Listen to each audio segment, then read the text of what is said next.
Residents here in the Eglinton and Mount Pleasant area have been on edge ever since these two homeless shelters on Broadway opened in the spring and a third on Mount Pleasant opened last month. They say they have brought increased crime to their formerly peaceful neighborhood. Then, when an employee of one of these shelters got stabbed and seriously injured last week, and as kids get set to return to school, their fear and anxiety is at an all-time high. And they say it's now time to fight back. We cannot wait until somebody loses their life. Not a child, not an elderly person, nobody. And we feel that that's going to happen. We feel tensions are really escalating. Yes. We do not want to see anybody on any side hurt or assaulted or killed. Yeah. The incident happened last Tuesday evening. A client of the shelter has been charged. Residents say there's widespread drug use, discarded needles, and feces in people's yards. That is a body. And there have been 3 fatal overdoses.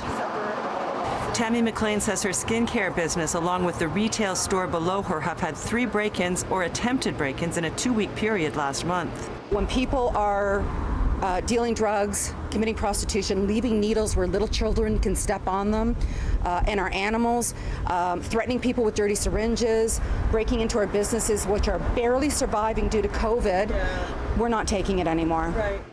Tammy has organized a rally to restore safety to the area. Lucy Brown is planning to attend. We want the safety of the community restored. We want our children to be safe going to school. And, you know, right now with COVID and now this, especially for the teachers in the area also have expressed their concerns. The city has not addressed the issue, and the issue needs to be addressed. The councillor for the area spoke to City News today. He tells us the 2 shelters on Broadway will be closed at the end of this month, but it's still not clear what will happen to the Roehampton Hotel shelter, because it turns out the city has signed a 2-year lease for it, which came as a surprise to Matlow. When I was told about the lease in early July, the first question I asked the city staff was, what is your community engagement plan? And I was told that there wasn't going to be one.